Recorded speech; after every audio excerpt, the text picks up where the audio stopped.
Hello, my name is Andrei Cojocaru and you're watching Essential Training. Today I'm gonna talk about time management and I'm gonna share to you my own personal technique in which I manage my own time. And without any further ado, let's start. Before I talk about my own method, I want to mention that time is money and you should imagine it as being a valuable resource. Unlike money, you don't get back your time that you spent. And to illustrate the importance of time, imagine yourself as being a business and the time that you spend equals the resources that you invest. So, this can make the difference between profit or going bankrupt. And to ensure that you won't get bankrupt, here's my own technique. I call it the P.R.O.U.D technique. And why I call it that is because you feel proud when you realize a goal, when you achieve something.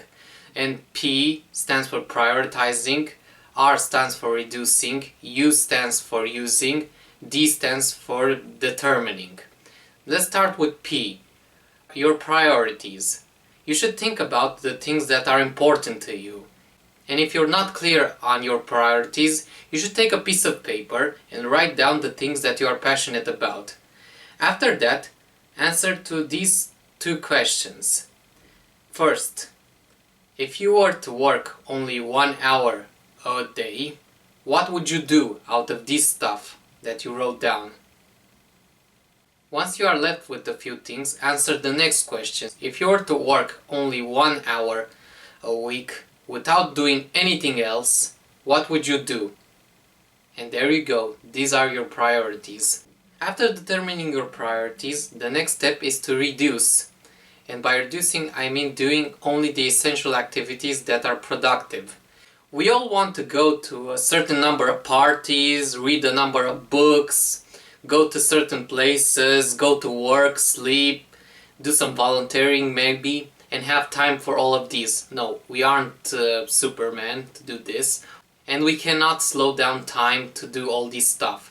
So, what you should do is to take 3 activities, only 3, and write them down on your agenda or on a piece of paper.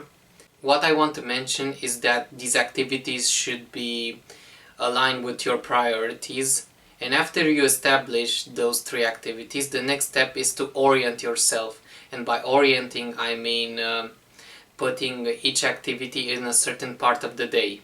Like take for instance activity 1, I want to put it in the first part of the day.